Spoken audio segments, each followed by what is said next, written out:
বিসমিল্লাহির রহমানির রহিম। সপ্তম শ্রেণী প্রিয় শিক্ষার্থীবৃন্দরা, আশা করি তোমরা ভালো আছো। প্রিয় শিক্ষার্থীবৃন্দু, আজকে আমরা তোমাদের গণিত বই 2.3-এর 14 নম্বর থেকে 17 নম্বর এই 4টে অঙ্কের সমাধান করব। প্রিয় শিক্ষার্থীবৃন্দরা, এর আগে আমি 13 পর্যন্ত অঙ্কগুলো তোমাদেরকে দেখা দিছি। তো তোমরা যদি এই অঙ্কগুলো দেখতে চাও তাহলে আমার চ্যানেলটা ভিডিওগুলো দেখে আসতে পারো, তাহলে আশা করি তোমাদের সমস্যার সমাধান হবে। তো প্রিয় শিক্ষার্থীবৃন্দরা, এই অঙ্কগুলো করার জন্য আমি একটা পিডিএফ তৈরি করছি। পিডিএফ থেকে তোমাদেরকে দেখাই দেবো। দেখো, এখানে সপ্তম শ্রেণী গণিত 2025 অধ্যায় 2.2, 2.3, 1919 সমাধান 14 থেকে 17 পর্যন্ত। প্রিয় শিক্ষার্থীবৃন্দরা, অঙ্ক শুরু করার আগে তোমাদের প্রতি অনুরোধ, দয়া করে আমার চ্যানেলটা সাবস্ক্রাইব করবা, ভালো লাগলে কমেন্ট করবা, শেয়ার করবা।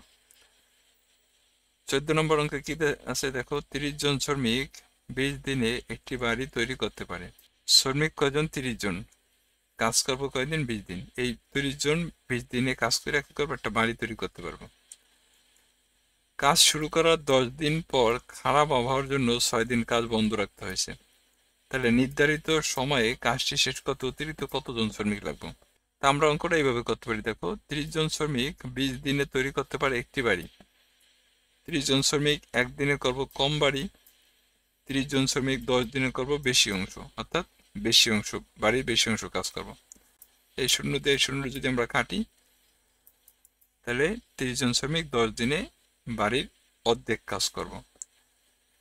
এখন কাজ কতটুকু বাকি আছে এটা আমাদের বের করতে হবে। আমরা ধরে মনে করি নিলাম যে সম্পূর্ণ কাজ ছিল 1 অংশ। এই সম্পূর্ণ কাজ 1 অংশ থেকে যতটুকু করা হয়েছে এতটুকু আমরা বিয়োগ করুন। তা দেখো, এই 1 আর 2 এর লসাগু কত? 2। তা 2 দিয়ে 1 এর গুণ দিলে 2 1 2, 2 2 এর ভিতর 1 বাদ যায়, 1 দিয়ে লবের গুণ দিলে 1 1 1। তা 2 থেকে 1 বাদ দিলে কত? কাজ বাকি থাকে কত? হাফ অংশ। এখন এই হাফ অংশ কাজ করতে যাইয়া খারাপ আবহাওয়ার কারণে 6 দিন কাজ বন্ধ রাখছে, আর এদিকে আবার কাজ 10 দিন কইরা ফেলাইছে। তাহলে টোটাল সময় কত ব্যয় হয়েছে? দেখো, খারাপ আবহাওয়ার জন্য 6 দিন কাজ বন্ধ থাকা মোট সময় ব্যয় হয়েছে কত? 10 আর 6 যোগ করলে কত? 16 দিন। কয়দিন কাজ করবে? তারা 20 দিনে কাজ করবো। তাহলে 16 দিন অলরেডি খরচ হয়ে গেছে, মানে ব্যয় হয়ে গেছে। তাহলে দিন বাকি আছে কয়দিন? এই যে সময় বাকি আছে কত? 20 থেকে 16 বাদ দিলে 4 দিন। 20 দিনে 1 অংশ কাজ করে 30 জন শ্রমিক, একদিনে 1 অংশ কাজ করবো বেশি জন শ্রমিক, 4 দিনে হাফ অংশ কাজ করবো, অর্থাৎ এই যে অর্ধেক যে কাজ হয়েছে এই অর্ধেক কাজ তো 4 দিনে শেষ করতে হবে। তাই 4 দিনে হাফ অংশ কাজ করবো কি? কম জন শ্রমিক। তাই এখানে 4 দিয়ে যদি আমরা 5-এর গুণ ভাগ করি, তাহলে 4 5-এর ভিতর 20 বাজ যায়, সরি 4 20-এর ভিতর 5 বাজ যায়, আর 4 30-এর ভিতর কত বার? 2 30-এর ভিতর 15 বার যায়। তাই 2 দিয়ে 5 দিয়ে যদি আমরা 15 গুণ দিই, তাহলে 5 15 75 জন। অর্থাৎ হাফ অংশ কাজ যদি আমরা 4 দিনে শেষ করতে চাই, তাহলে আমাদের শ্রমিক লাগতে আছে কত? 75 জন। কারণ অতিরিক্ত শ্রমিক তাহলে আমাদের কয়জন নিতে হইতে আছে? মোট শ্রমিক তো আমাদের 30 জন আছেই। 75 থেকে যদি আমরা 30 বাদ দিই, তাহলে 45 জন। অর্থাৎ অতিরিক্ত শ্রমিক লাগবে কত? 45 জন। এটা ছিল আমাদের 14 নম্বর অঙ্ক। প্রিয় শিক্ষার্থীবৃন্দরা, আশা করি তোমরা বুঝতে পারছো। স্ক্রিনশট দিয়ে নিতে চাইলে নিতে পারো।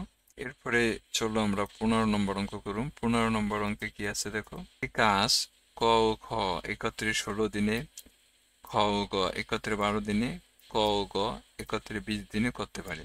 ক খ ও গ একত্রে কাজটি কত দিনে করতে পারবে? আমরা লিখছি দেখো, ক ও খ 16 দিনে করে একটি কাজ, ক ও খ একদিনে করবো কম অংশ কাজ।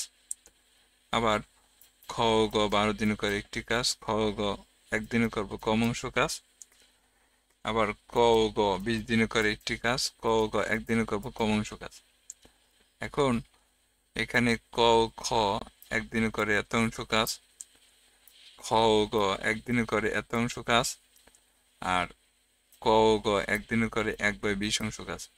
এখন আমরা দেখো যোগ করুন, ক ও খ যোগ খ ও গ যোগ ক ও গ একত্রে একদিনে মোট কাজ করে এই যে 1/16 যোগ 1/12 যোগ 1/20। এইখানে দেখো দুইটা একটা ক একটা ক, মানে এখানে দুইটা ক আছে, একটা খ একটা ক, এখানে দুইটা ক আছে, এখানে একটা ক এখানে একটা ক, দুইটা ক আছে। তা আমরা লিখছি দেখো 2 ইন্টু ক, অর্থাৎ 2 ক 2 খ 2 গ। তাহলে আমরা 2 কমন নিয়ে ক খ গ একত্রে একদিনে করে 16 12 আর 20-এর লসাগু দেখো 240 নিছি। এখন 16 240 ভিতরে 15 বার যায়, 15 দিয়ে যদি আমরা লবের গুণ দিই তাহলে 15 1 15 হয়। আবার 12 240 ভিতর 20 বার যায়, 20 দিয়ে লবের গুণ দিলে 20 1 20 হয়। 20 240 ভিতর 12 বার যায়, 12 দিয়ে লবের গুণ দিলে 12 1 12 হয়। তাহলে 15 20 আর 12 যোগফল হচ্ছে কত? 47। যে 47 ডিভাইডেড 240 এই অংশ কাজ করে একদিনে ক খ গ, 2 ক 2 খ 2 গ, এরা একদিনে করে। আমরা লিখছি দেখো এখন 2 ক 2 খ 2 গ একত্রে এত অংশ কাজ করে একদিনে। 1 ক 1 খ 1 গ একত্রে কাজ করবো, মানে এখানে 2 ক 2 খ 2 গ আছে, তাহলে এরা যদি এত অংশ কাজ একদিনে করে তাহলে ক খ গ একত্রে এক অংশ কাজ করবো বেশি দিনে। এখন এখানে 2 দিয়ে যদি 240 গুণ দিই তাহলে 480 হয়, 480 যদি 47 দিয়ে ভাগ দিই তাহলে 10 সমস্ত 10/47 দিনে, অর্থাৎ এত দিনে এই যে এখানে ক খ গ কাজটি এত দিনে সম্পূর্ণ করব। এটা ছিল বন্ধুরা আমাদের 15 নম্বর অঙ্ক। আশা করি তোমরা বুঝতে পারছো। স্ক্রিনশট দিয়ে নিতে চাইলে নিতে পারো। যোগ বিয়োগগুলো একটু তোমরা নিজেরা সংশোধন করবো বন্ধুরা, চেক করে নিবা, ভুল হইতে পারে যোগ বিয়োগে। শিক্ষার্থী বন্ধুরা দেখো আমরা 16 নম্বর অঙ্কের সমাধান করব।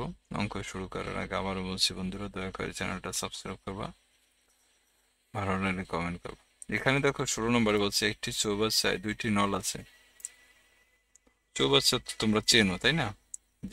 যেসব জিনিস, যেই সব, যেমন এরকম চৌবাচ্চা হয়, এটার ভিতর মনে করো যে পানি থাকে বা অন্যান্য জিনিস থাকে। তো এখানে বলছে দেখো এরকম 2টা চৌবাচ্চা আছে মনে করো।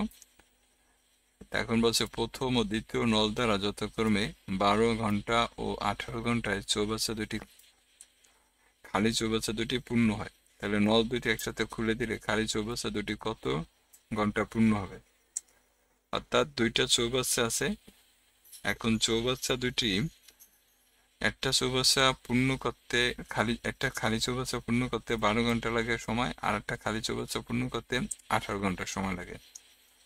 এখন 2টা চৌবাচ্চা যদি একসাথে খুলে দেয় তাহলে খুলে দিলে খালি চৌবাচ্চা দুটি কত ঘন্টায় পূর্ণ হবে, এইটা আমাদের করতে হবে।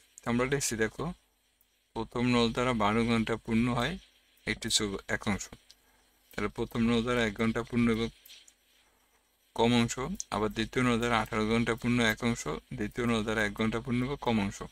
প্রথম নল দ্বারা 1 ঘন্টা কতটুকু পূর্ণ হয় এবং দ্বিতীয় নল দ্বারা 1 ঘন্টা কতটুকু পূর্ণ হয়, এই দুইটা আমরা আগে বের করুন। দেখো তাহলে লিখছি তাহলে 2টি নল দ্বারা একসাথে 1 ঘন্টা পূর্ণ হবে কত? 1/12 যোগ কত? 1/18। 12 আর 18 লসাগু কত? 36। তাহলে 12 36 ভিতরে কত? 3 বাজায়, 3 দিয়ে লবের গুণ দিলে 3 1 3, আর 18 36 ভিতরে 2 বাজায়, 2 দিয়ে লবের গুণ দিলে 2 1 2। এখন 3 আর 2 যোগ করে কত? 5 হয়, আর নিচে কত? 6। তাহলে 2টি নল দ্বারা এত অংশ পূর্ণ হয় কত? 1 ঘন্টায়। 2টি নল দ্বারা একবার সম্পূর্ণ অংশ পূর্ণ হইব। এটা ভগ্নাংশ আছে বন্ধুরা, এটা উল্টে যাব। তা উল্টে গেলে কত? 36 ডিভাইডেড 5 থাকে। তো 36 সেটা যদি তুমি 5 দিয়ে ভাগ করো তাহলে দেখো 5 7 কত? 35। তাহলে বিয়োগ করে কত? 1 থাকে। অর্থাৎ 7 সমস্ত 5-এর 1 ঘন্টা সময় লাগবে। চৌবাচ্চা দুটি, খালি চৌবাচ্চা দুটি যদি একসাথে আমরা ভরতে চাই তাহলে 7 সমস্ত 1/5 ঘন্টা সময় লাগবে। এরপর দেখো 17 নম্বর অঙ্ক। স্রোতের অনুকূলে একটি নৌকা 4 ঘন্টায় 36 কিলোমিটার পথ অতিক্রম করে।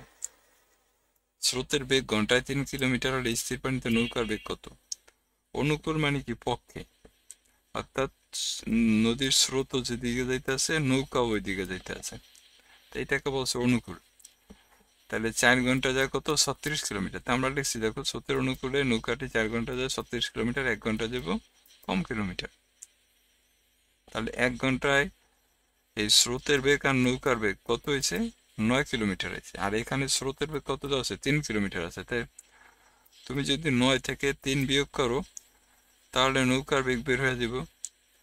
আর এই যে নৌকার বেগ, এটা হচ্ছে স্থির পানিতে নৌকার বেগ। তাহলে 9 থেকে 3 বিয়োগ করলে 6, অর্থাৎ স্থির পানিতে নৌকার বেগ কত? 6 কিলোমিটার প্রতি ঘন্টায়। এটাই ছিল আমাদের 17 নম্বর অঙ্কের সমাধান। তো আশা করি তোমরা অঙ্কগুলো বুঝতে পারছো প্রিয় শিক্ষার্থীবৃন্দরা।